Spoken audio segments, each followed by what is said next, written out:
तो हम रिवीजन करने जा रहे हैं किसका कॉम्प्रोमाइज़ अरेंजमेंट एंड अमलगमेशन का, और इसका टेस्ट देना है मुझे आज, तो मुझे ये रिवाइज करना पड़ेगा पूरा का पूरा। तो हम पहला कर रहे हैं पावर क्या है ट्राइब्यूनल की, जो उसको on application of compromise and arrangement. तो कॉम्प्रोमाइज़ और अरेंजमेंट किसके बीच में था? कंपनी और मेंबर के बीच में, कंपनी और क्रेडिटर के बीच में। और एप्लीकेशन कौन कौन कर सकता है?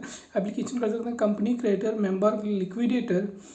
और ये स्कीम ऑफ कॉम्प्रोमाइज़ के साथ अटैच कर देंगे, एप्लीकेशन के साथ हम scheme of compromise arrangement and amalgamation को अटैच कर देंगे। जब हम एप्लीकेशन देंगे तो उसके साथ अटैच कर देंगे। और जब ट्राइब्यूनल को एप्लीकेशन मिल जाएगी तो ट्राइब्यूनल बोल देगा क्या करो, मीटिंग करो किसका? क्रेडिटर और मेंबर का। The tribunal may order the meeting of creditor और class of creditor or the member और class of member as the case may be called to be held conducted in such manner as may tribunal जैसा वो बोलता है वैसे वैसे करेंगे। फिर डिस्क्लोजर्स बाय एप्लीकेंट क्या क्या डिस्क्लोजर देंगे? डिस्क्लोजर क्या क्या देंगे? फैक्ट्स देंगे। All the material fact, latest financial position of the company, latest auditors report. तीन चीज़ें डिस्क्लोजर देंगे किसका? मटेरियल फैक्ट का, financial statement, latest financial statement और ऑडिटर्स रिपोर्ट देंगे। अगर कोई रिडक्शन हुआ है शेयर कैपिटल में ऑफ द कंपनी, अगर कोई इंक्लूडेड इन द कॉम्प्रोमाइज और अरेंजमेंट में।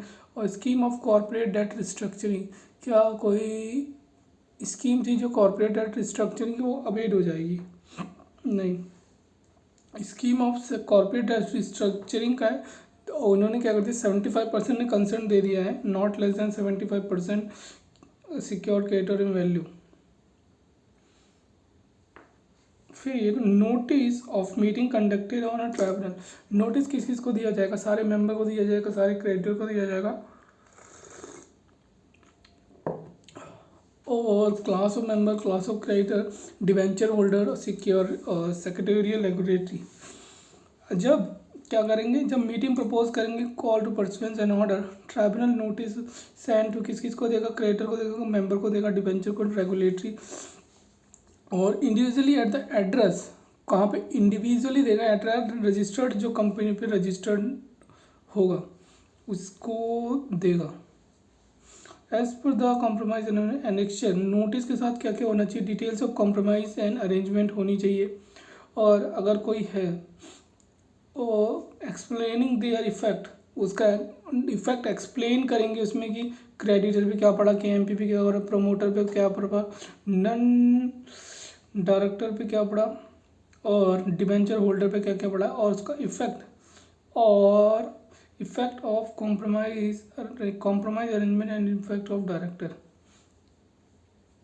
देखो उस जो नोटिस होगा, जो नोटिस देंगे उसमें डिटेल्स ऑफ कॉम्प्रोमाइज अरेंजमेंट होगी और एक्सप्लेन करेंगे कि इफेक्ट क्या पड़ा प्रमोटर पे, डायरेक्टर पे, शेयर होल्डर पे, डिबेंचर होल्डर पे, और इसका इफेक्ट इंटरेस्ट ऑफ डायरेक्टर। और चेयरपर्सन क्या करेगा? चेयरपर्सन जो होगा वो सेंड कर देगा, क्या जो नोटिस सेंड करेगा कैसे सेंड करेगा? रजिस्टर्ड पोर्ट से, स्पीड पोर्ट से, कोरियर से, ईमेल से, हैंड डिलीवरी और एनी अदर मोड जो उसको ठीक लगता है। एटलीस्ट 1 महीने पहले, बिफोर द मीटिंग, 1 महीने पहले, मीटिंग से पहले वो सेंड करेगा। एडवर्टाइजमेंट ऑफ नोटिस, अब एडवर्टाइजमेंट ऑफ नोटिस क्या है? हमें नोटिस को एडवर्टाइज करना पड़ेगा, तो आप क्या कर दो, वेबसाइट पे प्लेस कर दो, सेवी को बता दो, अगर कोई वेबसाइट है तो पब्लिश कर दो वेबसाइट पे, and security exchange board of the company और लिस्टेड, सेबी को बता दो कंपनी लिस्टेड है, और पब्लिश कर दो न्यूज़पेपर में,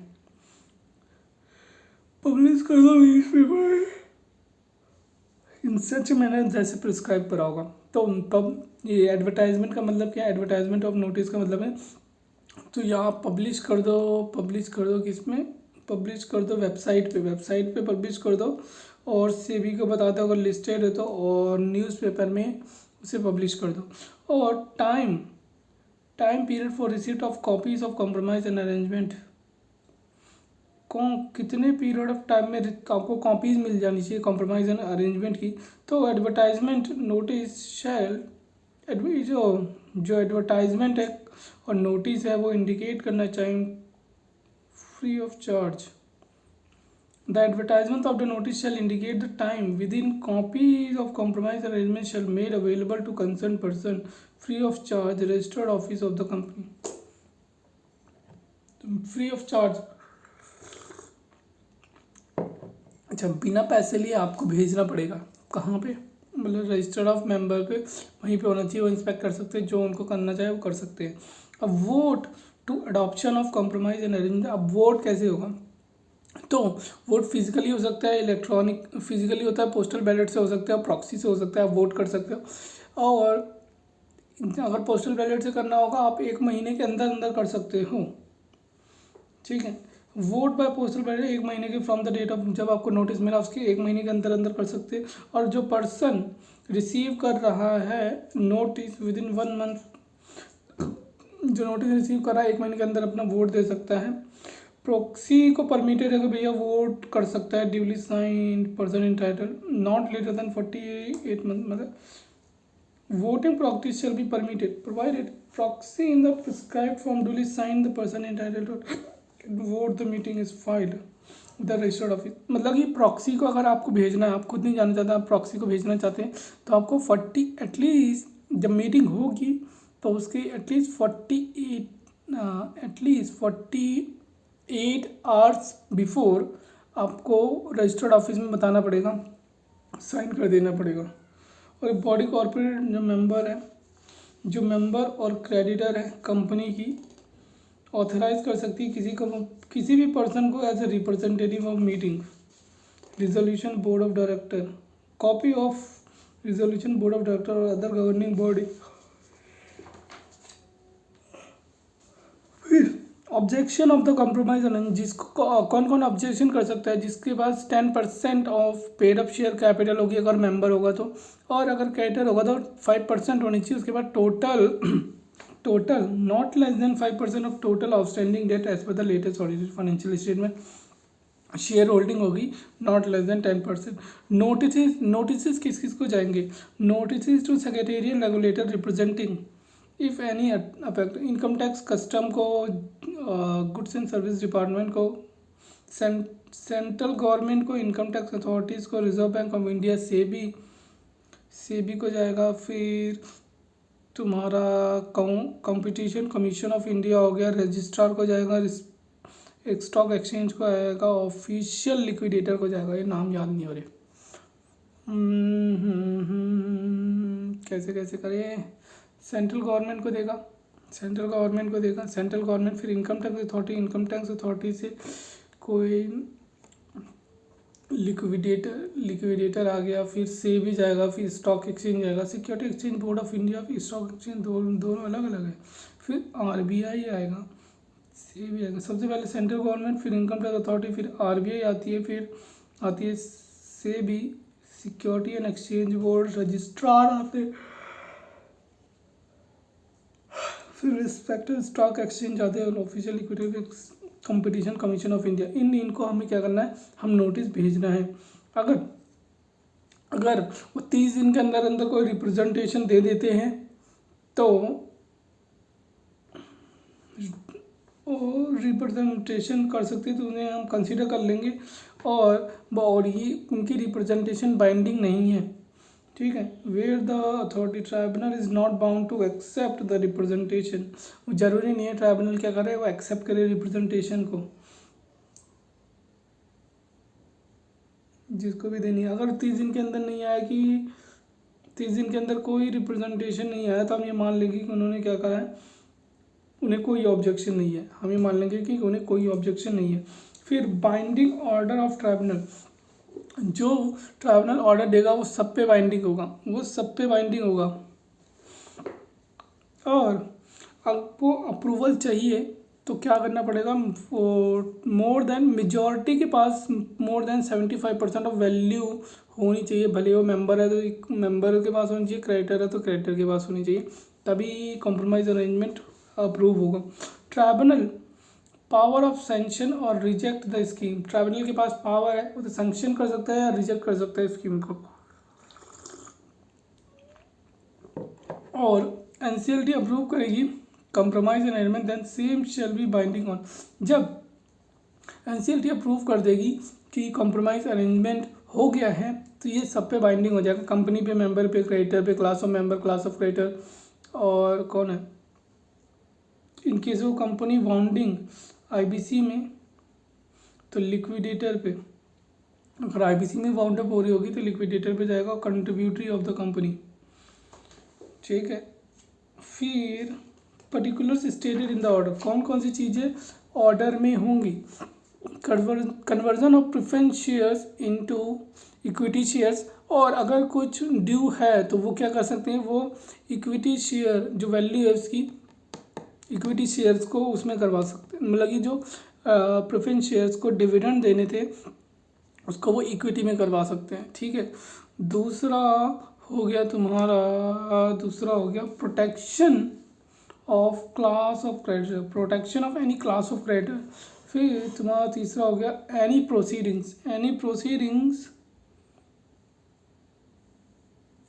प्रोसीडिंग अगर before pending industrial and financial reconstruction, BIFR, board for industrial and financial reconstruction, तो ये अवेट हो जाएगी, ख़त्म हो जाएगी। और last variation of share holder right, तो नोटिस में क्या क्या होगा, नोटिस में होगा तुम्हारा क्या हो गया, जो प्रेफरेंस शेयर्स थे वो इक्विटी में कन्वर्ट हो गए, फिर conversion of preference shares into equity shares, ठीक है। फिर उनके जो राइट्स थे, protection of any class of creditor, और जो वेरिएशन थे शेयर होल्डर के राइट की, variation in share holder right, और अगर कोई BFR में कंपनी है तो वो अवेट हो जाएगी। यानी प्रोसीडिंग अगर कोई पेंडिंग है BIFR,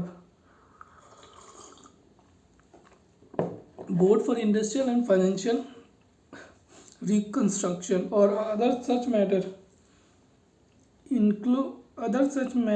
including exit offer dissenting share holder, और अदर मैटर जो एग्जिट ऑफर करेंगे डिसेंडिंग शेयर होल्डर को, ये सारी चीज़ें क्या होंगी, नोटिस में इंक्लूड होंगी। और filing order of tribunal with registrar, जब आप ऑर्डर फाइल करोगे, एक मिनट, ठीक है, तो जो ऑर्डर होगा ट्राइब्यूनल का, हमें फाइल करना है रजिस्ट्रार को, उसमें क्या क्या होगा, शाम S4 scheme of compromise arrangement and amalgamation, फिर A4 audited account, audited financial statement, A4 auditors report, और फिर M4 MOA NOA, और A4 ऑडिटर की रिपोर्ट, ऑडिटेड फाइनेंशियल स्टेटमेंट, और अप्रूवल ऑफ मेंबर और कैटर। ये सारी चीज़ें आपको क्या बननी करेगी भाई, रजिस्ट्रार को आपको देनी पड़ेगी विदिन 30 डेज, जब आपको ऑर्डर मिल गया तो, ठीक है। ट्राइब्यूनल क्या कर सकता है, डिस्पेंस कर सकता है कि भैया मीटिंग ना करे। डिस्पेंस का मतलब ही होता है कि मीटिंग ना करे। ट्राइब्यूनल क्या करेगा भैया, डिस्पेंस कर देगा कि मीटिंग नहीं करेगा, ठीक है। Exemption from in relation to buyback का एग्जाम्पशन दे देगा, इंक्लूडिंग टेक ओवर ऑफर। अगर कोई कॉम्प्रोमाइज अरेंजमेंट क्या होता है, इंक्लूड करता है टेक ओवर ऑफर, तो प्रिस्क्राइब करेगा। Provided in case of listed companies takeover offer shall as per the, जो सेबी बताएगा उसके अकॉर्डिंग आप टेक ओवर ऑफर कर सकते हो, ठीक है।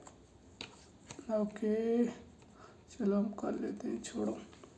अब सेक्शन 231 पे आ गए हम, एक ही सेक्शन हुआ है इतनी देर में। पावर क्या है ट्राइब्यूनल की, ट्राइब्यूनल की पावर है, वो क्या करेगा, वो सुपरवाइज करता है implementation of the compromise and arrangement. उसके पास पावर की, वो सुपरवाइज करेगा implementation of compromise and arrangement, और वो ऑर्डर दे देगा किसी भी टाइम, वो किसी भी टाइम ना क्या कर देगा, वो ऑर्डर दे देगा, या तो may at the time making such order at any time thereafter. वो ऑर्डर जब वो क्या कर सकता है, वो डायरेक्शन दे सकता है, या तो जब ऑर्डर दे रहा होगा तब दे देगा, या तो उसके बाद देगा। और रिगार्ड टू द मैटर, किसके रिगार्डिंग वो क्या करेगा, वो किसके रिगार्डिंग डायरेक्शन देगा, मॉडिफिकेशन के regarding in the compromise and arrangement as में कंसिडर नेसेसरी। इम्प्लीमेंटेशन, जो उसको लगता है कि भैया वो देगा क्या करेगा, पहले वो सुपरवाइज करेगा, उसके पास पावर है कि वो सुपरवाइज कर सकते हैं implementation of the compromise and arrangement, और वो ऑर्डर दे देगा, ऑर्डर के टाइम दे देगा या उसके बाद दे देगा कि भैया वो डायरेक्शन दे देगा, डायरेक्शन देगा कि ऑर्डर के टाइम या उसके बाद रिगार्ड टू किसी भी matter to make such modification in the compromise and arrangement as may consider, जो उसको सही लगता है for the proper implementation compromise and arrangement. अब winding of order of tribunal, वो वाइंडिंग अप का भी ऑर्डर दे सकता है, ट्राइब्यूनल के पास पावर है कि वो वाइंडिंग अप का भी ऑर्डर दे सकता है इफ ट्राइब्यूनल सेटिस्फाई दैट, अगर वो सेटिस्फाई होता है और अरेंजमेंट और sanction under section 232 it can not be implement satisfactory, उसको सेटिस्फाई होता है भैया कि ये 230 में इम्प्लीमेंट नहीं हो रहा सही से, तो 230 में इम्प्लीमेंट नहीं हो रहा सेटिस्फैक्ट्री, विद और विदाउट हमने मॉडिफिकेशन भी कर लिया, बिना मॉडिफिकेशन भी कर लिया, वो सेटिस्फाई नहीं हो रहा कि भैया कॉम्प्रोमाइज अरेंजमेंट, और कंपनी क्या कर रही, कंपनी अनेबल है अपने ड्यूज़ पे करने में, तो वो वाइंडिंग अप का ऑर्डर दे देगा। Enable to pay the debts as per the scheme, तो it may order the winding up of the company such order, जो उसको ठीक लगता है, रेट्रोस्पेक्टिव इफेक्ट होगा उसका ऑर्डर का। अब सेक्शन 232 पे आ गए, ये सेक्शन इतना ही था, खत्म होगा, और ये MTP 9 नवंबर 22 में भी आया है। Merger and amalgamation of companies, merger and amalgamation of companies, merger and amalgamation of companies, ठीक है, क्या है इसमें, merger and filing of an application for the purpose of reconstruction of companies involving merger amalgamation or transfer of undertaking property etcetera. अगर कोई application कर रहे हो 230 में एप्लीकेशन कर रहे हो सैंक्शन के लिए compromise on arrangement between the company and such person as mention in the section and shown the tribunal that compromise arrangement has been proposed for the purpose of connection the scheme reconstruction company के लिए and involving merger amalgamation two or more companies, under the scheme the whole or any part of undertaking property liabilities company hereinafter referred is required to transfer another company, transfer is proposed to be divided among the transferee and two or more companies। क्या था ये, आप application कर रहे हो reconstruction के लिए, compromise arrangement merger के लिए, जो दोनों कंपनी के लिए होगी, जो दोनों कंपनी होगी जिसको कर रहे हो, रिकंस्ट्रक्शन कर रहे हो कंपनी का, और कंपनी मर्जर कर रहे हो या अमलगमेशन कर रहे हो, या टू और मोर कंपनी को एक साथ ला रहे हो, और इस स्कीम के अंदर या तो पूरा या तो वोल पार्ट या तो any of the part property liabilities और कंपनी का required to be transfer to another company, आप ट्रांसफर कर दोगे दूसरी कंपनी को। फिर order of tribunal to called hold and conduct meeting as applicability, जैसे वहाँ पे था कि वो कॉल होल्ड करेंगे मेंबर्स का और मीटिंग का, क्रेडिटर और क्लास ऑफ क्रेडिटर की मीटिंग होगी, मेंबर और क्लास ऑफ मेंबर्स की मीटिंग होगी, circulation of information for the meeting by merging companies the companies in respect of which division is propose, जो मर्जिंग कंपनी है वो सर्कुलेशन करेंगे इंफॉर्मेशन का। Draft propose of the scheme, जो draft propose करा था उन्होंने, जो ड्राफ्ट प्रपोज करा था ये उसको कंफर्म करेंगे, scheme has been file. Draft ये चीज़ें क्या करेंगे, सर्कुलेशन करेंगे इन्फॉर्मेशन का। ये जब ऑर्डर मिल जाएगा उन्हें ट्राइब्यूनल का एज अब, तो मर्जिंग कंपनी क्या करेगी, in respect of division of propose shall require to circulate, ये सारी इन्फॉर्मेशन सर्कुलेट करेगी for the meeting so order by the tribunal, meeting करेंगे ना तो तभी तो लोग आएंगे, तो ये तो भैया ये अप्रूव हो पाएगा, अदरवाइज होगा कैसे, क्योंकि जब क्लास ऑफ क्रेडिटर ही नहीं आएंगे तो ये अप्रूव होगा नहीं, मेंबर और मेंबर ही नहीं आएंगे, मेंबर और क्लास ऑफ मेंबर ही नहीं आएंगे, जब तक हम सर्कुलेट नहीं करेंगे हमें पता नहीं चलेगा, तो इसलिए सर्कुलेट करा जा रहा है। उसमें क्या क्या होगा, जो ड्राफ्ट है, ड्राफ्ट ऑफ प्रपोज टर्म, कौन कौन सी टर्म्स हैं उसमें स्कीम की, ड्रॉन अप जो निकाली और अडॉप्ट करी है डायरेक्टर ऑफ द कंपनी ने, फिर कंफर्म करेंगे that the copy of draft order has been filed with register, और कंफर्म करेंगे कि ROC की फाइल हो गया है। पहले draft terms and condition, terms draft propose terms of the scheme, propose terms क्या है स्कीम की, फिर वो ROC ये कंफर्म करेंगे कि ये ड्राफ्ट ऑर्डर क्या हो गया है, ड्राफ्ट ROC की फाइल हो गया है। Confirmation of the copy of draft scheme has been filed with ROC, और एक रिपोर्ट जो अडॉप्ट करी है director of the merging company से, एक रिपोर्ट होगी जो अडॉप्ट करेंगे, adopted by director of merging company, explain करेंगे उसका effect on compromise on each class of share holder, KMP, director, member, creditor, non promoter shareholder, और exchange ratio specifying the valuation difficulty. और एक expert की report लेंगे जो value करेगा, the report of expert with valuation, क्या किस चीज़ की वैल्यूएशन, शेयर्स की वैल्यूएशन होती है। इसके क्वेश्चन भी था कि भैया उसने शेयर की वैल्यूएशन उसे ठीक नहीं लग रही, तो उसने बोला था कि भैया ये किसकी रिस्पॉन्सिबिलिटी है, ये वो ये रिस्पॉन्सिबल है जो बोल रहा है कि गलत है, उसको प्रूव करना पड़ेगा गलत है, अदरवाइज हम ये गलत नहीं मानेंगे, क्योंकि मेंबर ने भी अप्रूव कर दिया है, मेजॉरिटी ने, ट्राइब्यूनल को भी कुछ नहीं लग रहा उसके प्राइस में, और तुम बोल रहे हो कि भैया ऐसे गलत है, तो तुम प्रूव करके बताओ। फिर रिपोर्ट एक्सपर्ट की हमने ले ली वैल्यूएशन की, और सप्लीमेंट्री अकाउंटिंग स्टेटमेंट कब चाहिए, अगर फाइनेंशियल ईयर हमारा ख़त्म हो गया वो वहाँ से 6 महीने के बाद हम कर रहे हैं, तब हमें सप्लीमेंट्री अकाउंटिंग स्टेटमेंट चाहिए। Supplementary accounting statement annual accounts of any of the merging company related to the financial ending more than 6 months before the meeting of the company summoned for the purpose of scheme। फिर अब आगे order of tribunal of arrangement compromise, tribunal का order क्या होगा, वो transfer कर देगा, the transfer to the transferee whole or any part of the undertaking. Tribunal का ऑर्डर क्या कर देगा, ट्रांसफ़र कर देगा whole or any part of the undertaking, किसको, जो प्रॉपर्टी होगी, लायबिलिटी होगी, सब कुछ किसकी हो जाएगी, और ट्रांसफरी कंपनी की। और जब तक वो ट्राइब्यूनल क्या नहीं करता, वो रिकॉर्ड नहीं कर लेता रीज़न या राइटिंग, तो वो नहीं माना जाएगा। और अलॉटमेंट और अपोर्शनमेंट बाय ट्रांसफरी कंपनी, वो अलॉट कर देगा शेयर्स, डिवेंचर्स, पॉलिसीज और other instrument in the company under the compromise, वो शेयर्स अलॉट कर देगा। Allotment bye the transferee company, कोई भी शेयर्स होंगे, डिवेंचर होंगे, वो उसको अलॉट कर देगा। पहले क्या करेगा, वोल or any part of the undertaking, assets, liabilities, property जो भी होगी वो उनकी हो जाएगी, ट्रांसफ़र हो जाएगी। फिर अलॉटमेंट कर देगा शेयर्स का, share holder, debenture, policies, instrument जो भी होगा। फिर कंटिन्यूएशन बाय और against transferring company, legal proceeding सब ट्रांसफरिंग कंपनी की होगी। Dissolution without winding of transfer company का हो जाएगा। और जो प्रोविज़न एनी पर्सन, जो डिसेंडेंट कम वो मना कर रहे हैं, सच टाइम एज में जैसे ट्राइब्यूनल बोलेगा वैसे ही होगा। The provision to be made any person, और जो share capital is held by non resident share holder, तो FDI के नॉर्म्स फॉलो करने पड़ेंगे, ठीक है। ये सारी चीज़ें उसके ऑर्डर में होंगी।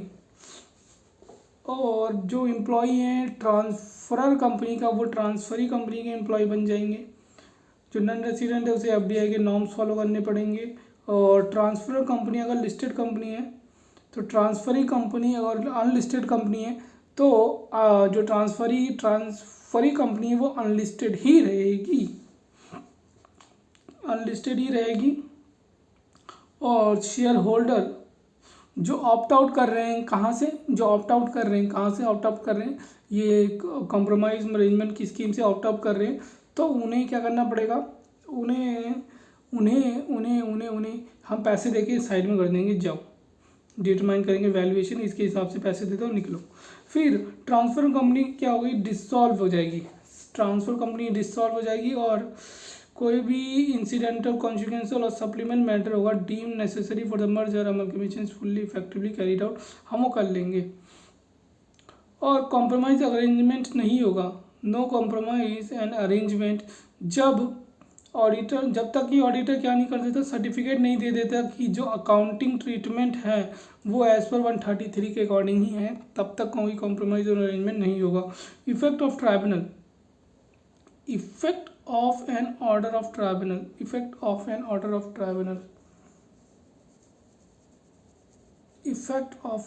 ट्राइब्यूनल के ऑर्डर का इफेक्ट क्या होगा, सारा if the order is so direct free from any charge which by virtue compromise and arrangement cease to have effect, उसका इफेक्ट हो जाएगा। If order so direct free from any charge, अगर order में बोल दिया भाई सारे चार्ज से फ्री हो जाओगे तो ये मान लिया जाएगा कि आप सारे चार्ज से फ्री हो गए।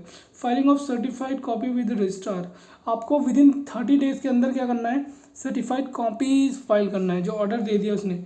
अब सारी कंपनी को जो order made shall cause certified copy of order shall be filed with registrar within 30 days from receipt of certified copy।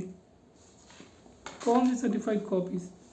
Effect of specified scheme, scheme में क्लियरली लिखी होगी डेट, क्लियरली लिखी डेट होगी, वहीं से हम मान लेंगे इसका इफेक्ट है। हम और क्या नहीं मानेंगे, अपॉइंटमेंट डेट नहीं मानेंगे। Filing certified statement in compliance with the scheme of registrar, कि हर साल रजिस्ट्रार को हर साल ड्यूली सर्टिफाइड क्या हमें देना पड़ेगा कि भैया हमने जो कॉम्प्रोमाइज़ अरेंजमेंट करा है वो एज पर द स्कीम था। और कौन करेगा? C company secretary participate in practice indicating whether the scheme is being compliant in accordance with traveller. हर साल देना पड़ेगा यार, हर साल क्यों देना पड़ेगा? अगर कॉन्ट्रावेंशन करते हो तो 20,000 रुपये से लेकर 3,000 तक का फाइन लगेगा, और कंटिन्यूइंग डिफॉल्ट है तो एक पर डे के हिसाब से लगेगा। यहाँ पर certain terms and condition propose करिए, छोड़ दो इसको। फिर ये हमारा सेक्शन भी ख़त्म होता है। ओके, फिर अब हम आते हैं सेक्शन 233 कि कितना बचा हुआ है।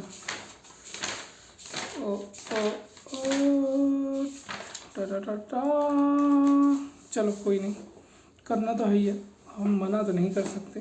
233 मर्जर और amalgamation certain companies by sale of shares. हम मर्जर कर रहे हैं by sale of shares. Merger और amalgamation of certain companies, merger and amalgamation of certain companies by sale of shares, मतलब हम मर्जर कर रहे हैं सेल ऑफ शेयर्स। चलो ठीक है। स्कीम ऑफ मर्जर और अमलगमेशन इनटू क्या होगा?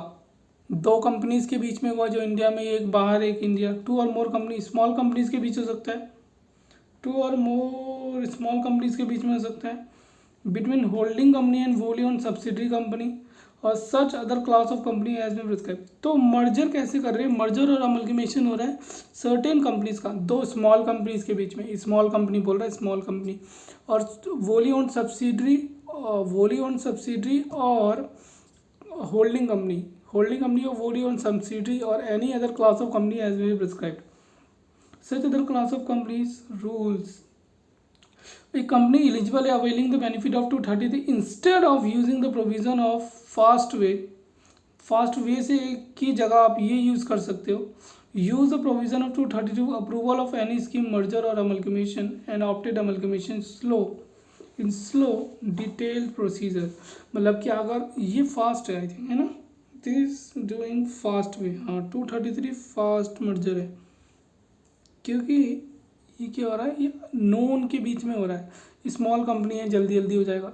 और होल्डिंग और वोली और सब्सिडी के बीच में ये भी जल्दी जल्दी हो जाएगा। और any other class of companies और सच अदर क्लास और क्लासेस ऑफ कंपनीज जो रूल 25 में लिखी हुई है।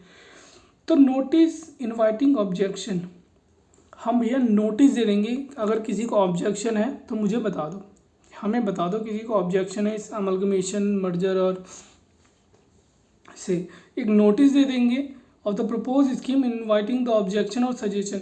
भैया किसी को ऑब्जेक्शन है और सजेशन है तो हमें बता दो इस स्कीम से।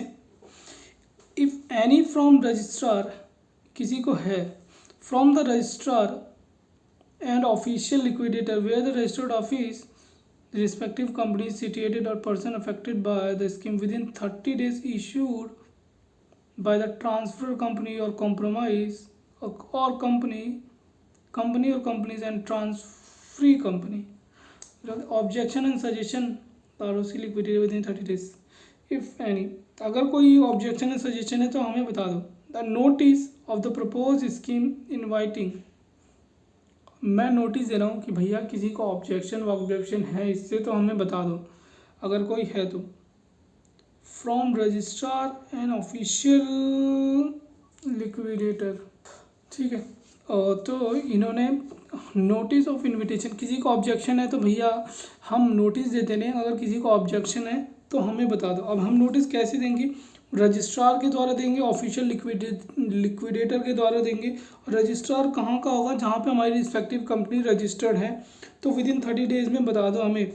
और जो किसी को ऑब्जेक्शन होगा, सजेशन होगा, हम इसको कंसीडर कर लेंगे, दोनों कंपनियों द्वारा कंसीडर कर लिया जाएगा जनरल मीटिंग में। और जो स्कीम है वो अप्रूव हो जाएगी रिस्पेक्टिव मेंबर और क्लास ऑफ मेंबर की एट जनरल मीटिंग। और होल्डिंग, जो 90% होल्ड कर रहे हैं of total number of share, वो वोट करेंगे कि इसमें फेवर में, तभी अप्रूव होगा, अदरवाइज नहीं होगा। और वो डिक्लेयर करेंगे भैया हम सॉल्वेंसी हैं, हम इसलिए नहीं अमलगमेट कर रहे कि हम इंसॉल्वेंट हो गए, हम सॉल्वेंट ही हैं, हम सब कुछ पे कर सकते हैं। तो ईच कंपनी क्या करेगी? इन्वॉल्व जो मर्जर में है वो डिक्लेयर करेगी हम सॉल्वेंसी हैं, declare a solvency in the prescribed form with registrar, वो रजिस्ट्रार को बताएंगे। और जो the scheme is approved by majority से अप्रूव हो गई, और वो रिप्रेजेंट कर रहे हैं 9/10 इन वैल्यू ऑफ द क्रेडिटर और क्लास ऑफ क्रेडिटर, दोनों कंपनी के। Indicate in a meeting convent in the company, और हमें जो नोटिस देना है मीटिंग का 21 डेज होने चाहिए उसमें, along with scheme to its creditor, ठीक है। Filing of copy of scheme, हमें क्या करना है? फाइल करना है copy of scheme with government registrar and official liquidator. तो किसको देना है? सेंट्रल गवर्नमेंट को, रजिस्ट्रार को, ऑफिशियल लिक्विडेटर को, with where the registered office of the company situated, हम उसको देना है जहाँ पे हमारा रजिस्टर्ड ऑफिस सिचुएटेड है। और with in 7 days after conclusion of the meeting, जब विद इन 7 डेज के अंदर जब कंक्लूजन हो जाएगा मीटिंग का, तो वहाँ पे देना है। On the receipt of the scheme objection and suggestion, receipt of the scheme objection and suggestion, on the receipt of the scheme, अगर कोई रजिस्ट्रार और ऑफिशियल लिक्विडेटर का कोई ऑब्जेक्शन और सजेशन नहीं है, देन द सेंट्रल गवर्नमेंट क्या करेगी? रजिस्टर कर लेगी सेम और इश्यू कर देगी कंफर्मेशन ऑफ द कंपनी। अगर किसी भी रजिस्ट्रार को किसी भी रजिस्ट्रार को और ऑफिशियल लिक्विडेटर को क्या नहीं है? ऑब्जेक्शन नहीं है, तो सेंट्रल गवर्नमेंट क्या करेगी? इसे अप्रूव कर देगी। Central government shall register the same and issue confirmation. अगर no objection scheme in a public interest central government के ओपिनियन में, तो वो इशू कर देगी। सही बात है। अगर रजिस्ट्रार लिक्विडेटर को कोई ऑब्जेक्शन है, सजेशन है, तो कम्युनिकेट कर देंगे राइटिंग में to central government within 30 days. If no such communication with no objection assumption will be made. अगर ठीक है 30 दिन के अंदर आपको क्या कर देना? कम्युनिकेट कर देना सेंट्रल गवर्नमेंट को कोई ऑब्जेक्शन और सजेशन है। तो अगर कोई ऑब्जेक्शन, अगर 30 दिन के अंदर कोई रिस्पांस नहीं आया तो हम ये मान लेंगे कि आपको कोई ऑब्जेक्शन और सजेशन नहीं है। और रजिस्ट्रार जो होगा स्कीम का, deem to have effect of dissolution of the transfer company without process of winding up. फिर filing of application by central government with tribunal, क्या करेगा? ये एप्लीकेशन फाइल करेगा ट्राइब्यूनल को, form number CA13 within 60 days of receipt of scheme stating its objects and opinion, and request करेगा tribunal को consider करे scheme under section 232 if central government is of the opinion whether on the basis of such objection or otherwise the scheme is not public interest in the creditor. क्या था ये? ठीक है। तो within 60 days में central government क्या कर देगी? एप्लीकेशन फाइल कर देगी विद इन 60 डेज में। कौन से 60 डेज में? जब इसको स्कीम का ऑब्जेक्शन और ओपिनियन मिल गया, ठीक है, और रिक्वेस्ट करिए ट्राइब्यूनल से कि भैया इसको कंसीडर कर लो 232 में ऑफ द एक्ट। अगर सेंट्रल गवर्नमेंट को क्या लगता है उसकी ओपिनियन में जो ऑब्जेक्शन आया है वो पब्लिक इंटरेस्ट में नहीं है और इंटरेस्ट के क्रेडिटर में नहीं है, ठीक है। Passing of an order of tribunal, अब ट्राइब्यूनल के ऑर्डर पे आ गए हम, ट्राइब्यूनल के ऑर्डर पे आ गए। जब सेंट्रल गवर्नमेंट और अदर पर्सन क्या करेंगे? एप्लीकेशन करेंगे ट्राइब्यूनल को, उनका ओपिनियन एज पर 232 और पास एन ऑर्डर। जब एप्लीकेशन मिलेगी सेंट्रल गवर्नमेंट को, on receipt of application central government से या किसी और पर्सन से तो ट्राइब्यूनल रीज़न रिकॉर्ड करेगा राइटिंग में, ओपिनियन कंसीडर करेगा और प्रोसीजर जो 232 में लिखे हैं उसे डायरेक्ट कर देगा, कंफर्म कर देगा स्कीम को। मतलब सेंट्रल गवर्नमेंट से जो एप्लीकेशन मिली थी या किसी और बंदे से मिली थी तो वो क्या करेगा, उसको कंसीडर करेगा, प्रोसीजर 232 में जो जैसा लिखा है उसको कंफर्म कर देगा, ठीक है। और अगर कोई ऑब्जेक्शन नहीं है सेंट्रल गवर्नमेंट को कोई ऑब्जेक्शन नहीं है स्कीम से और ये पब्लिक इंटरेस्ट में है, it does not file application मतलब before the tribunal, it shall deem to have no objection to the scheme. अगर उसको कोई ऑब्जेक्शन नहीं है, it does not file any application under this section before the time. अच्छा, अगर उसका objection नहीं है तो सेंट्रल गवर्नमेंट का एप्लीकेशन ही नहीं फाइल करेगा, और ये हम मान लेंगे इसको कोई ऑब्जेक्शन नहीं है, ठीक है। विद इन 30 डेज में रिसीप्ट और communication of an order to registrar को हमें बताना पड़ेगा कि हमने ऑर्डर मिल गया है। ट्राइब्यूनल जो ऑर्डर देगा वो हमें रजिस्ट्रार को बताना पड़ेगा, विद इन 30 डेज होगा। कंफर्म करेगा स्कीम, कम्युनिकेट टू रजिस्ट्रार, जो कंफर्म हो गई स्कीम जो कंफर्म हो गई वो कम्युनिकेट कर देंगे रजिस्ट्रार को जहाँ पे हमारा जुरिडिक्शन है। रजिस्ट्रार क्या करेगा, स्कीम को इशू कर देगा confirmation thereof the company, और such confirmation shall be communicated to company where the transfer company or company were situated, or the registration of the scheme deemed to have effect dissolution of the transfer company without process of winding up। और ये इसको हम बिना winding up के process के हम इसे dissolve मान लेंगे, खत्म। फिर effect of registration of scheme, अब ये फिर से वही आ गया, इफेक्ट क्या पड़ेगा रजिस्ट्रेशन ऑफ स्कीम का, ट्रांसफ़र जो सारी लायबिलिटी उसकी हो जाएगी, जो भी कोई चार्ज है वो ट्रांसफरी कंपनी का हो जाएगा, कोई लीगल प्रोसीडिंग उसके अगेंस्ट है या फिर उसने करा हुआ है वो उसकी हो जाएगी, किसकी। और अगर कोई डिसेंडिंग शेयर होल्डर है और settlement date dissenting creditor such amount to the exchange is unpaid shall become liability of the transferee company, और जो कोई dissenting share holder transferee company के लायबिलिटी बन जाएंगे। Effect of merger and amalgamation on transferee, a transferee company shall not on merger or amalgamation hold any shares its own name or the name of the trust either on behalf or its subsidiary associates, वो ऐसे नहीं कर सकते। Filing of application by transferee company with registrar, उसको registrar को application file करनी पड़ेगी, revise authorize capital होगी तो कोई, और provided that application of transferee scheme of registered indicating revise authorize capital और प्रिस्क्राइब फीस पे करनी पड़ेगी इसको। अगर प्रोवाइडेड दैट द फी, अगर कोई पे करी है ट्रांसफर कंपनी ने on its authorise capital to its merger amalgamation, तो transferee company shall set off fees of transferee company, ठीक है। एप्लीकेशन ऑफ द प्रोविज़न, तो the provision of mutatis apply होगा उस कंपनी पे और company specified in subsection division of transfer central government provide करेगी। फालतू चीज़ें आते हैं section 234 merger amalgamation of company with foreign companies. Merger amalgamation क्या कर रहे हैं, कंपनीज का जो फॉरेन कंपनीज हैं विद फॉरेन कंपनीज के साथ मर्जर अमलगमेशन कर रहे हैं विद फॉरेन कंपनीज के साथ। नॉर्मली जो फॉरेन कंपनी कौन सी होती है, जो इनकॉर्पोरेटेड आउटसाइड इंडिया होती है, वेदर इसका प्लेस ऑफ बिजनेस इंडिया में है या नहीं है। Normally foreign companies are out of jurisdiction India as well as laws of India, so there is a need to procedure, ठीक है, product such Indian company with a foreign company, it shall specify procedure consideration of the pay to Indian company such as the provision of chapter 230 to 240 shall apply mutatis mutandis scheme merger amalgamation between, ये section 230 से लेके 240 तक मुटैटिस मुटेंडिस apply होगा। जैसे Indian company लगता है और कौन कौन सी कंपनी के बीच में मर्जर हो रहा है, कौन कौन सी company registered under this act and company registered company incorporated in the jurisdiction out of India, jurisdiction of such countries as में notified from time to time. फिर ये तो पहला था। अब जो मर्जर और अमलगमेशन हो रहा है, Indian company and foreign company are generally termed as cross border merger and amalgamation. तो इंडियन कंपनी और फॉरेन कंपनी का मर्जर हो रहा है तो इसे क्रॉस बॉर्डर ट्रांजैक्शन कहते हैं। और foreign company with Indian company और Indian company with foreign company, Tata और कोरस का और फ्यूचर और वॉलमार्ट का, Indian company with foreign company और foreign company with Indian company, amalgamation of Indian company and foreign company. और अ कंपनी में merge in a foreign company incorporated in any of the jurisdiction,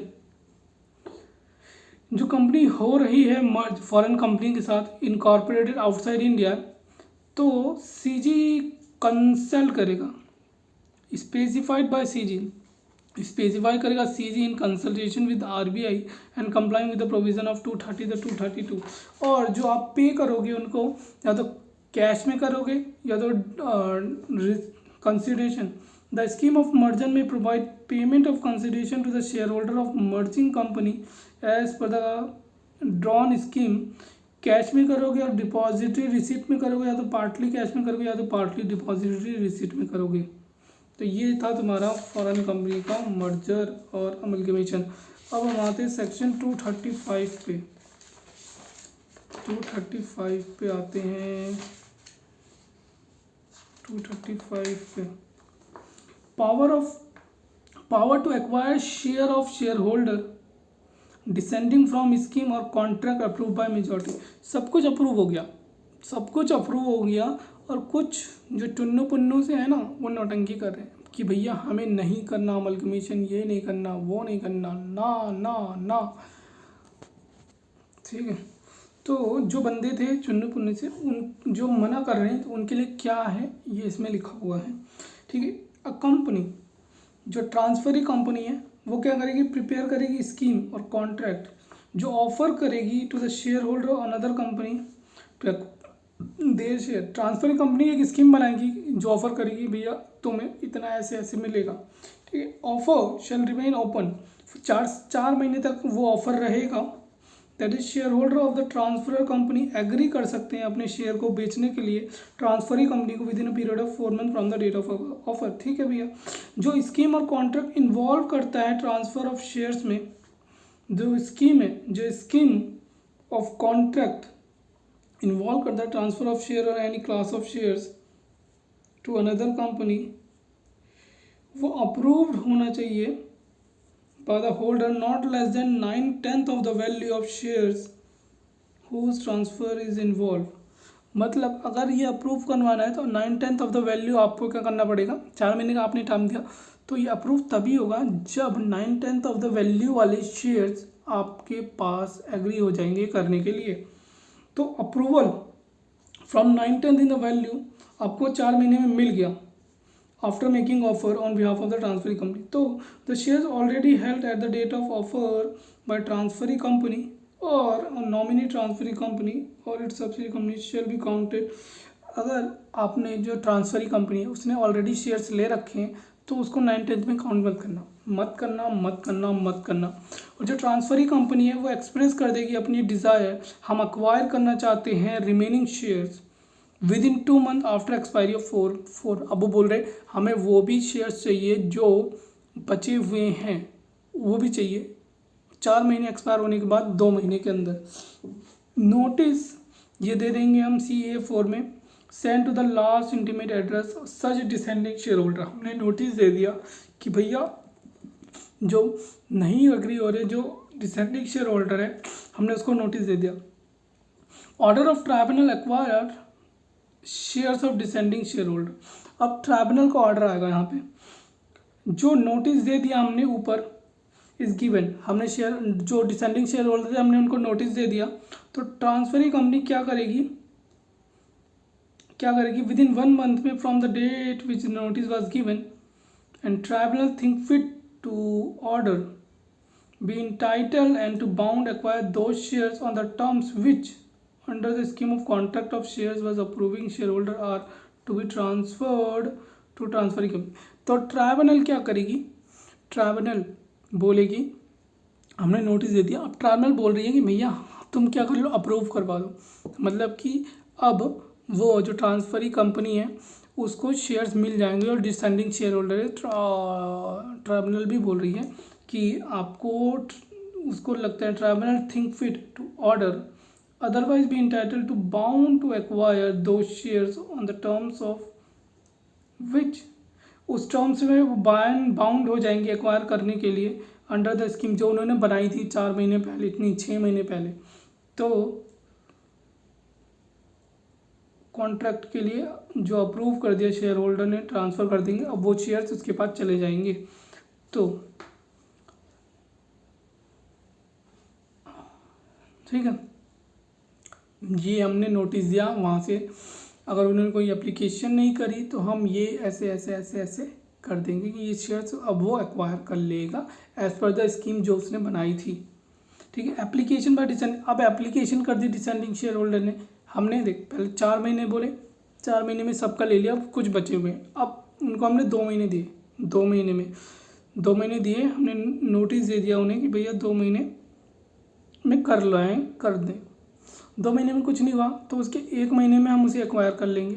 अब उस 2 महीने के बीच में उन्होंने बकवास कर दी, क्या करी, नोटिस दे दिया by the transferee company on application made by the dissenting share holder and the tribunal has not made an order to the contrary. मतलब अब जब उन्होंने नोटिस दे दिया तो ट्रांसफरी कंपनी को देंगे, तो अब ट्रांसफरी कंपनी ने ट्राइब्यूनल को बताया कि भैया इनका नोटिस आया हुआ है, अब मैं बताओ क्या करूँ, इसलिए उसने ट्राइब्यूनल ने ऑर्डर नहीं दिया in favor of the company. The transfer company shall, after expiry of 1 month from the date of notice has been given, 1 महीने एक्सपायर हो गए from the date of notice has been given. अगर applicant if an application to the tribunal by dissenting share holder is then pending तो nothing is required to be done. Pending है तो आपको कुछ नहीं करना। अच्छा, 1 महीने बाद क्या हुआ, उन्होंने एप्लीकेशन दी, मैंने मेरे पे एप्लीकेशन आई किसकी, डिसेंडिंग शेयर होल्डर की, मैंने एप्लीकेशन ट्राइब्यूनल को दे दी। अब ट्राइब्यूनल ने ऑर्डर पास नहीं करा, इस वजह से 1 महीने तक वेट किया और स्टिल पेंडिंग है उसके पास, तो कुछ नहीं करना, कुछ मत करो। After application has been dispose of, जब एप्लीकेशन क्या हो जाएगी, डिस्पोज ऑफ हो जाएगी, उसे सेंड कर दो copy of notice to the transferor company को, ट्रांसफरर कंपनी को जिसके वो शेयर होल्डर है, together with the instrument of transfer to be executed on behalf of share holder to any of the person appointed by the transferor company on behalf of share holder by person appointed by the transferor company if on behalf, in अपने behalf पे कर देगी transferee company को। ठीक है, अब वो क्या करेंगे, जब वो डिस्पोज ऑफ कर देगा एप्लीकेशन को, तो अब वो ट्रांसफरर कंपनी क्या है, जो ट्रांसफर कंपनी है, नहीं, जो ट्रांसफरी कंपनी है वो भेजेगी क्या, जो transferor company together with the instrument after application dispose of होगी, कॉपी सेंड करेगी of notice to the transferor company को together with the instrument.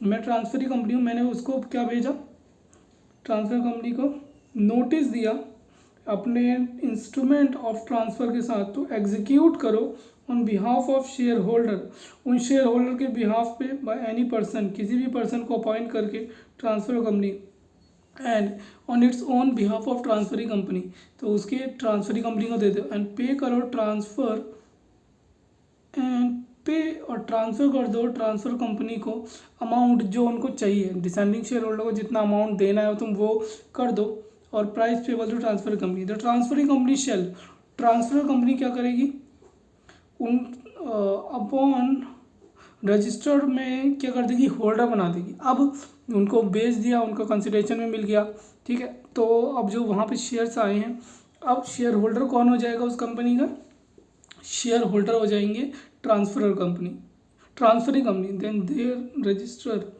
The transferee company has the holder of these shares, and 1 महीने के अंदर अंदर और date of registration के inform कर देगा डिसेंडिंग शेयर होल्डर को द फैक्ट ऑफ रजिस्ट्रेशन। अब डिसेंडिंग शेयर होल्डर को इन्फॉर्म कर देगा भैया ऐसे ऐसे है, अदरवाइज तुम जाओ अपनी ऐसी तैसी कराओ, an amount of consideration representing payable, separate bank account में हमें भेज देने जब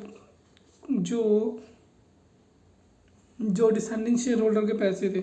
any sum received by transferor company under this section shall be paid into a separate bank account, and such amount any other consideration so received shall held the company in the trust of several person। entitle the share of some other consideration where separately receive and shall disperse कर दो। entitle जो जिस बंदे को पैसे देने हैं उसको 6 महीने के अंदर अंदर 60 डेज के अंदर आप पेमेंट कर दो। Scheme of contract made before the commencement of. ये सेक्शन भी ख़त्म, ये सेक्शन भी ख़त्म भाई साहब। अब समझ आ रहा है, 1 घंटा होने वाला है हमको और इधर 5:25 हो गए। चलो, purchase of minority share holder 236। Purchase of minority share holder in the event of acquirer और a person acting in the concept of such acquirer become registered holder 90% of. धीरे धीरे धीरे धीरे एक्वायर करके उसने क्या करा, 90% ले लिए। डायरेक्ट ऑफर फॉर 100 शेयर्स 235 में और 236 में इनडायरेक्ट कीप एक्वायरिंग टिल 90%। 235 में क्या था कि वो ना डायरेक्ट एक्वायर कर रहता है 90%, कुछ रह जाते हैं फिर उनसे बकवास होती है। फिर 236 में क्या है, वो धीरे धीरे धीरे करके 90% ले लेता है, फिर बचे हुए वो जो शेयर होल्डर है। इन द इवेंट ऑफ कोई person group of person become 90 majority holding 90% of issued equity share of the company by virtue of amalgamation. Amalgamation की वजह से share exchange conversion of securities और for any other reason by virtue of an amalgamation।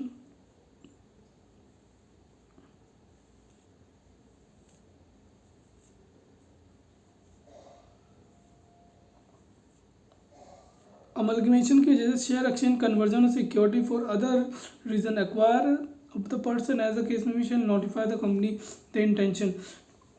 किसी भी amalgamation में bye virtue of आपको बताना पड़ेगा कि भैया मेरा इंटेंशन क्या है। जब आपने 90% एक्वायर कर लिया तो आपका इंटेंशन क्या है, मैं पूरा एक्वायर करना चाहता हूँ। By the remaining equity share holder offer of equity shares to minority share holder. Offer क्या है, इक्विटी शेयर होल्डर का to minority share holder by acquirer person और ग्रुप ऑफ पर्सन। ये ऑफर दे रहे हैं उसको। Offer to majority share holder to purchase the minority equity.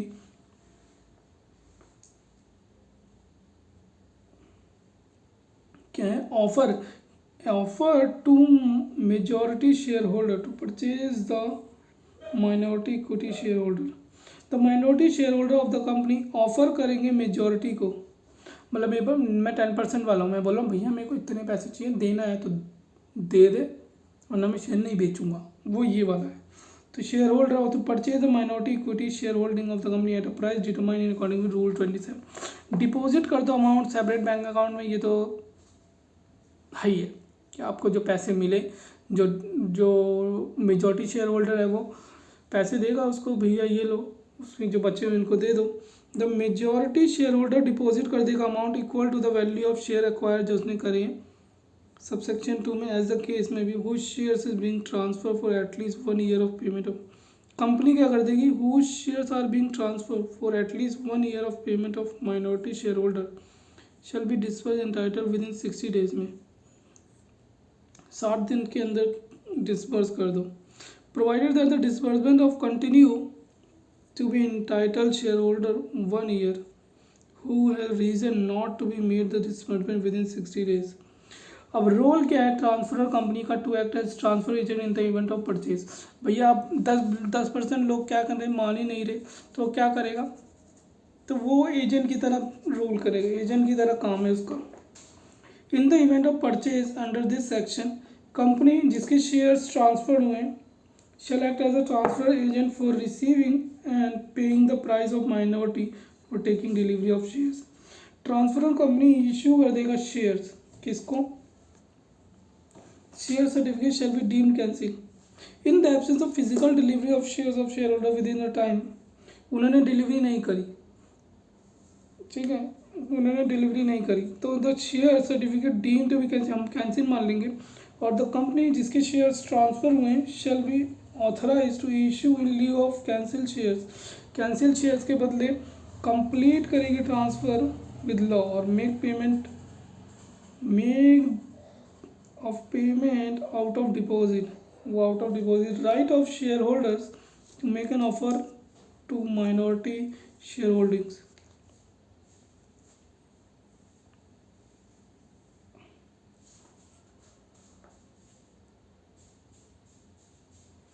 मतलब कि शेयर होल्डर के पास राइट है कि भैया ऑफर कर सकते हैं minority equity in the event of majority share holder requiring full purchase deposit कर देगा कंपनी को the amount in respect of full purchase any share holder who died और सीजेस टू एक्सिस्ट और whose heir successor administration is not bought on record of transmission, then the right of such shareholder make an offer of sale of minority equity shareholder shall continue to avail a period of 3 years from 3 से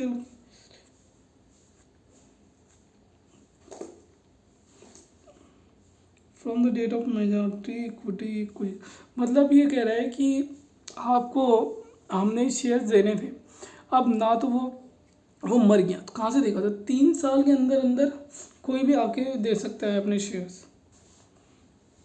majority share holder requiring full purchase deposit with the company the amount in respect of full purchase for any share holder then the right of such share holder to make an offer sell minority equity share holder continue to be available. अच्छा, shares offer करने का right आपके पास 3 साल तक रहेगा इस case के अंदर कोई मर गया था। शेयर होल्डिंग एडिशनल कंपनसेशन, अगर कोई माइनॉरिटी शेयर होल्डर बोलता है एक्वायर करते pursuant of the section and so on prior to the date of transfer following such acquisition the shareholder holding 75% or more minority equity shareholding negotiated to reach the understanding higher price of the transfer proposed agreed upon the share held them without disclosing the fact or likelihood of transfer basis of such negotiation and agreement shares of additional compensation so received by them each minority pro rata basis।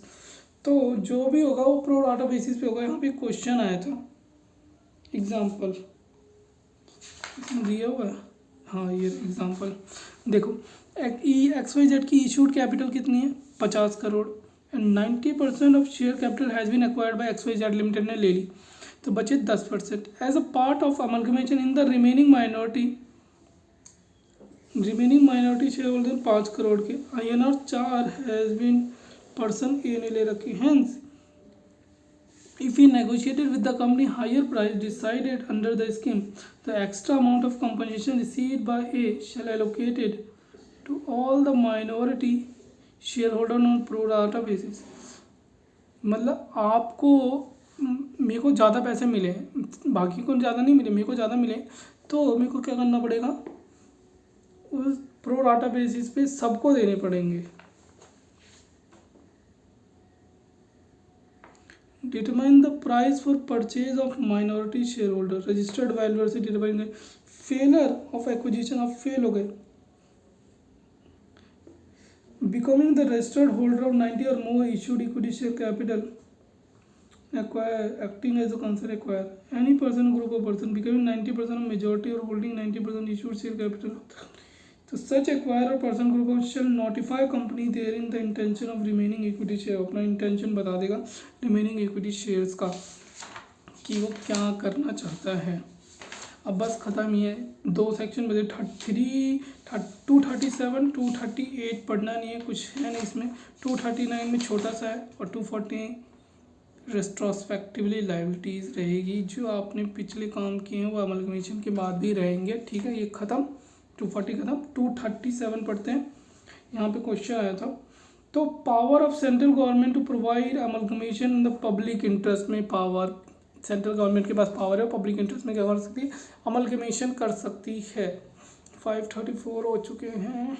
ठीक है, अगर central government satisfy करती है कि भैया कि amalgamation कर देना चाहिए टू और मोर कंपनीज़ का कि पब्लिक इंटरेस्ट में, तो सेंट्रल गवर्नमेंट ऑर्डर दे देगी ऑफिशियल गैजेट में प्रोवाइड करने के लिए amalgamation of those company into single company with such constitution with such property power rights interest authority privileges with such liabilities direction obligation with continuation by against और transfer company और legal proceeding, जो legal proceeding उसके against चल रही थी वो उसके against भी चलेगी, और जो उसके उसने की थी वही चलेगी। For the continuation of transferring company legal proceeding pending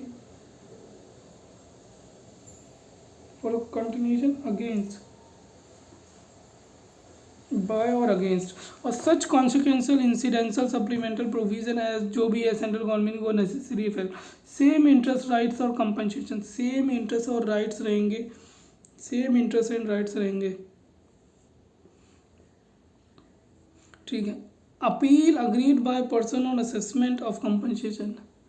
अब जो कंपनसेशन मिला कोई बंदा अग्रीव्ड हो गया तो वो क्या कर सकता है अपील फाइल कर सकते हैं within 30 days from the receipt of order any person aggrieved on assessment of compensation made by the prescribe authority. तो within 30 days from the date of publication of such assessment within 30 days of publication of assessment होगा उसके 30 days के अंदर official gazette में prefer कर सकता है appeal of tribunal thereupon assessment of the compensation shall made by the tribunal. तो वो ट्राइब्यूनल उसको क्या कर देगा ऑर्डर दे देगा। Requirement of passing of order कौन कौन सी रिक्वायरमेंट है। सेंट्रल गवर्नमेंट ऑर्डर पास नहीं करेगी जब तक कि copy of propose order has been send in draft to each companies of concern. दोनों कंपनी को कॉपी ऑफ ड्राफ्ट ऑर्डर भेज दिया जाए कि ये होने वाला है। और प्रेफरिंग एन अपील जो अपील को प्रेफर करी थी उसका टाइम निकल गया है और अगर टाइम नहीं निकला तो उसकी डिस्पोज ऑफ हो गई है डिस्पोज ऑफ। और सेंट्रल गवर्नमेंट ने क्या कर दिया कॉपी साइन कर दिया ड्राफ्ट ऑर्डर का amalgamation to each of the company central government ने कर दिया है। ठीक है। और सेंट्रल गवर्नमेंट ने फिक्स कर दिया time which objection and suggestion may be made by the companies concerned any shareholder or creditor of such company not less than 2 months। Central government time fix कर दिया विद इन अच्छा central government time fix कर दिया भैया आप इतने के बीच में आप क्या कर सकते हो अमल जो भी ऑब्जेक्शन है सजेशन है वो आप दे सकते हो ऑब्जेक्शन सजेशन बट 2 महीने से कम नहीं होगा टाइम वो 2 महीने से ज़्यादा ही होगा। और द सेंट्रल गवर्नमेंट ने कंसीडर करा है the central government has consider and modification जो उसको ठीक लगता है copies of presented in the parliament ये कॉपी पार्लियामेंट में जाएगी। यहाँ पे ये सेक्शन भी खत्म। और 239 ये कौन सा registration of offer of scheme involving transfer of shares circulation involving transfer of shares.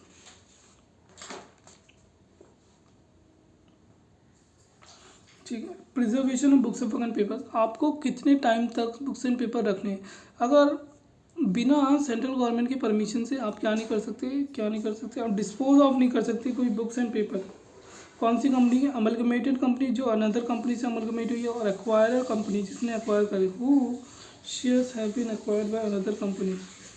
और सेंट्रल गवर्नमेंट वो क्या करेगी किसी पर्सन को अपॉइंट कर देगी और वो देखेंगे जो प्रॉपर स्कीम को फॉलो किया गया है तभी वो डिस्पोज ऑफ करने देगी अदरवाइज नहीं। तो central government before granting permission for disposal वो डिस्पोज ग्रांट कर आपको परमिशन लेनी है डिस्पोज करने के लिए।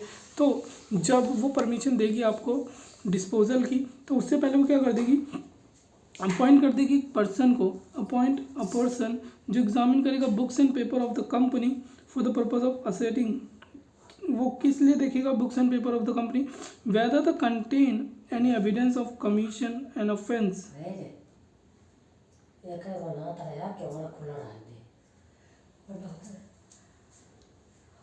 Commission of an offence the promotion और formation of the transfer company the promotion और फॉर्मेशन ऑफ ट्रांसफर कंपनी कि जो कोई ऑफेंस तो नहीं हुआ किसके प्रमोशन और फॉर्मेशन के बीच वो उसके लिए कंपनी के management of affair of transfer company कि कोई ऑफेंस नहीं हुआ मैनेजमेंट के और जो कोई ऑफेंस नहीं हुआ अमलगमेटिंग और ट्रांसफर कंपनी के बीच में कोई ऑफेंस नहीं हुआ the acquisition of its shares ये सारी चीज़ें वो देखेगा। तो यहाँ पे होता है हमारा ख़त्म। हमने 1 घंटे 4 मिनट में रिवाइज कर लिया। इट्स नॉट बैड और अच्छे तरीके से किया है। पेपर आएगा तो देखते हैं। चलो मिलते हैं आपको ब्रेक के बाद। Bye bye.